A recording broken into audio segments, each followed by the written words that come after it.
Hello, Rambler fans, and welcome to another edition of the Superintendent Corner. But this is the first edition of the Superintendent Corner with Scott Akom. I want to introduce everybody to Scott Akom. Welcome to McBain, Scott. Thank you. I'm happy to be here. Well, excellent. Now, can you tell me what's your past from? What's your education? Where'd you come from? How'd you come up the ranks to come to McBain? Sure.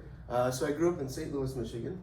I graduated from St. Louis and then ventured on to Mid-Michigan Community College and Central Michigan University. Graduated from Central Michigan University and moved up to the Tustin area and worked at McGuire's Resort. Most people in this area have some connection to McGuire's Resort.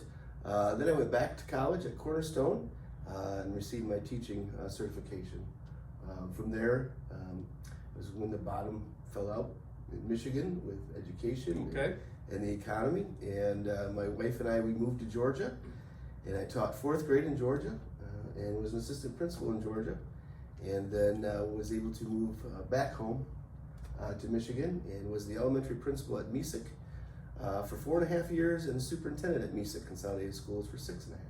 Oh, outstanding. And you have an outstanding reputation amongst the education community for the work you've done in Mesick. So we're excited, really excited to have you here. But you mentioned your wife. Tell us about your family. What do you have? You have puppies, kids? Sure. Well, my wife is Lindsay Akom. Definitely married up. She is the better half. She actually worked at McBain High School for a few years and now works at Cadillac High School. You know, on the radio, Jay and I always say that we outkicked our coverage with the wives that we got because we definitely do not deserve to be with the women that we are with. Yes, I would lump myself in that same category. So, and then I have a daughter, Maddie, who will be a senior. She'll be finishing her last year in Mesick schools as a senior, and then a son, Bryce, who will be coming over with me as a freshman. So Maddie's gonna stay and finish her career at Mesick, and she has some hobby or sports. What is Maddie's passions? So she thoroughly enjoys softball. Okay. And does a lot of the travel softball, and yeah, she lives and breathes softball. So, and then Bryce, he enjoys all sports, football, basketball, track, hunting and fishing. He can fish all day and not catch anything. So.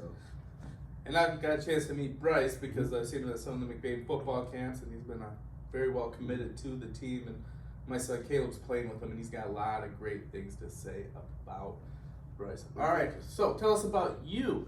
I asked this question a week ago, and I want to know, what makes Scott Akom tick? What are his hobbies? What does he do with his free time? Well, I enjoy hunting and fishing. I enjoy actually watching my son hunt and fish, and my wife.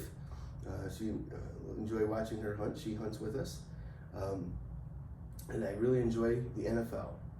I enjoy the Green Bay Packers, and I enjoy the drama of the NFL. And training camp has started, so it's been an awesome time. So if you like the Green Bay Packers, you must like soap operas because that's what they have been for the last 3 years. It's the drama, absolutely. It's drama that doesn't affect me, so it's great. Well, the one good thing about liking the Green Bay Packers, it just means lifelong that you've been a fan of the colors, the green and gold. So. Green and gold, absolutely. Outstanding. All right, so at this time, we have a little quiz for you. Okay. Let's see how well you can do on the quiz. This is, how well do you know the Ramblers? Now, we're going to give you some questions in random order of McBain history. Great. And let's see how well you do. Okay. First one we can start off is legendary principal. Peter J. Vanderpaul. Who was he? So Peter J. Vanderpaul was the superintendent at McBain from 1944 to 1977. Wow. 33 years.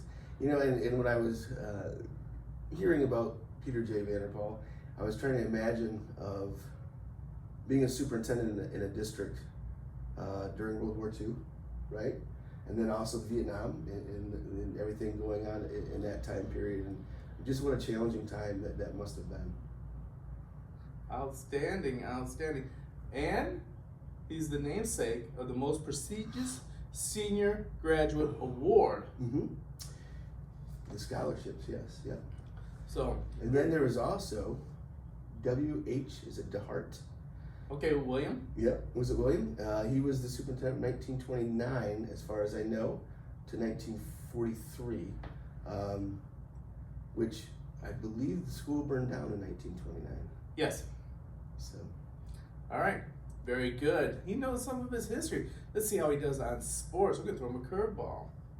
What was the first year for varsity football at McBain? I have no idea. I have no idea on that one.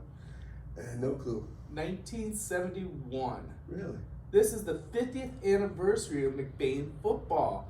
I did a little research with Pat this summer, and 1970 they actually started playing, but they only played a 3-game schedule because they only were able to field the JV team, and they were playing against other JVs, but they did not field the full schedule. And 1971 was the first full season as a varsity team, making this the 50th anniversary of McBain football. Interesting. All right, next question, sports related. Let's just see if you can figure this one out. Back in football, there's only one team that McBain has a career losing record against in the Highland Conference. Can you name the one team that has a winning record against McBain at 600, or 60% of the times they beat McBain in football? I would have to guess Beale City. You are correct. Beale City is the only team in the whole Highland Conference that has a winning record against the McBain football team. McBain has a winning record against every other team in the conference. How long has Beale been in the conference? That's a question. That's not fair. You're not supposed to give me questions I haven't prepared for. But I thought I'm going to say late 80s. Okay. So they've been in the conference for a while. Yeah. Okay.